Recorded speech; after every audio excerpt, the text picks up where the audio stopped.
in the evening. You seem so young, so unfortunate.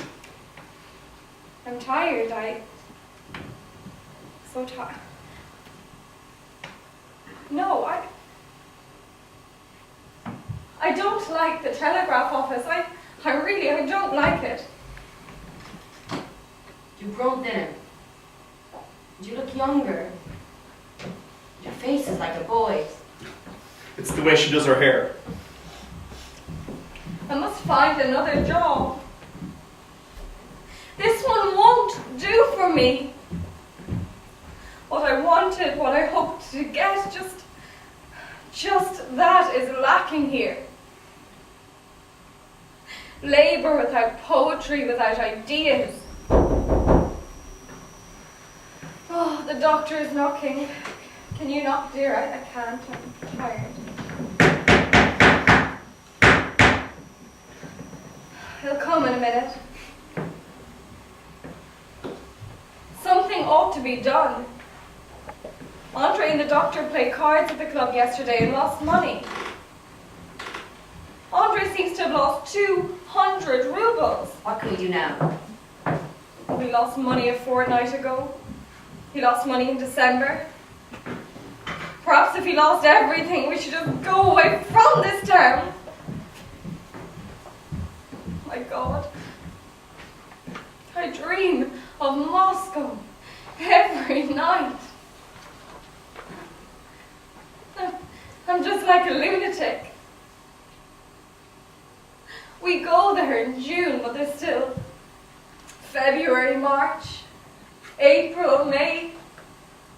That's nearly half a year. Only Natasha mustn't get to know these losses. Oh, I expect it will all be the same to her. Here he is. Has he paid his rent? No. He's been here 8 months and hasn't paid a kopeck. Seems to have forgotten. What dignity in his pose. Why are you so silent, Alexander Ignatyevich? I don't know. I haven't had any tea. I've had nothing since this morning. Half my life for a tumbler full of tea. Irina Sergeyevna? What is it? Please come here. Venegitse. I can't do without you.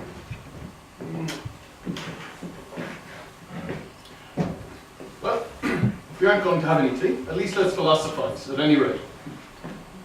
Yes, let's. About what? About what? Let's see. Let's philosophize about what life will be like after our time in, say, 300 years. Well, after our time, people will fly about in balloons. The cut of one's coat will change. Perhaps they'll discover a sixth sense and develop it, who knows. But life itself will remain the same. It will be difficult, full of mysteries, and full of happiness.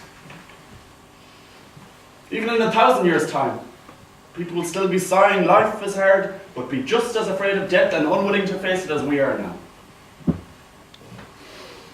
How can I put it? It seems to me that everything in this world must change, and is changing little by little under our very eyes. In 200 or 300 years, in 1,000 years, the actual time doesn't matter. A new, happy age will dawn. We won't live to see it, but we must work and live and even suffer that it may come. We create it.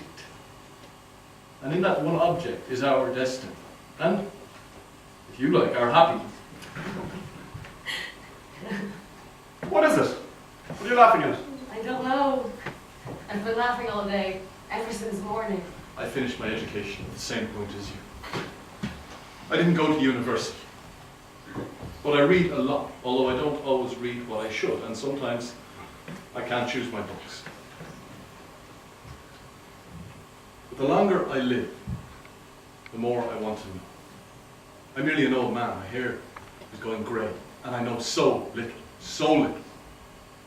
But I think I know the things that are most important, that are most real.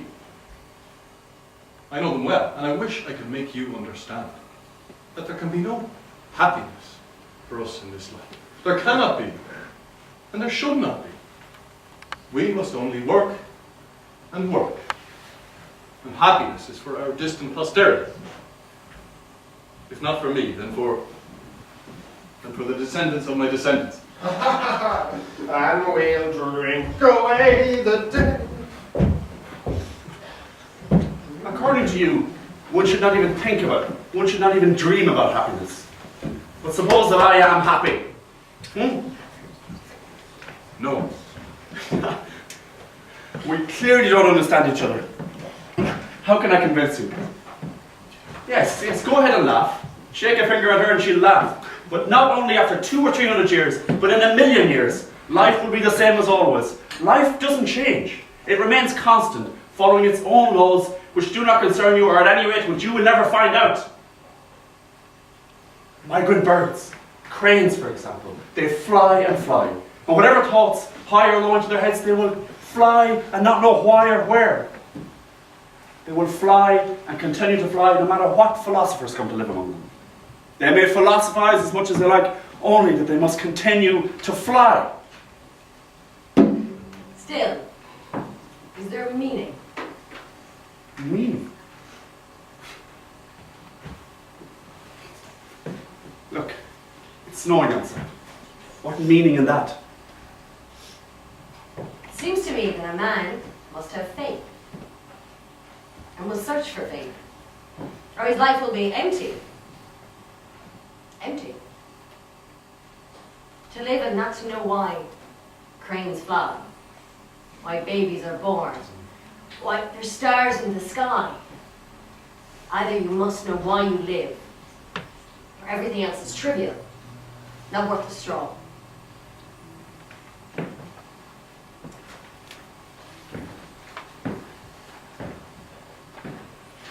Still, I'm sorry my youth has gone. Gogol says life in this world is a dull matter, my masters. And I say it is difficult to argue with you, my masters. Hang it all. Balzac was married at Berkeley. That's worth taking a note of. Balzac was married at Berkeley. Balzac was married at Bertichev. The die is cast. Did you know, Maria Sergeyevna? I've handed in my resignation. So I heard. I don't know what good it'll do. I don't like civilians. Never mind. It makes no difference. I'm not handsome. What use am I as a soldier? Well, it's all the same. I'm going to work. If only once in my life I could just go to work and return home in the evening and fall into my bed exhausted. Workmen, I suppose, do sleep sound. I bought some coloured pencils for you at Visikov's in Moscow Road just now. Oh, you're so used to behaving to me like I'm a little girl. I'm grown up. How lovely. And I bought myself a knife. It's got 3 blades, an ear scoop, scissors, nail cleaners. Doctor. Aye. How old are you? 32. Here, let me show you another kind of patience.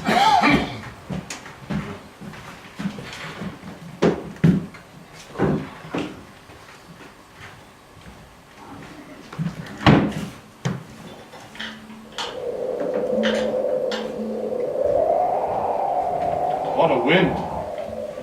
Yes. I'm tired of winter. I've already forgotten what summer's like. What's coming out, I see. We're going to Moscow. No, look, the 8 is on the 2 of spades. That means you won't go to Moscow. A chip cigar. Smallpox is raging here.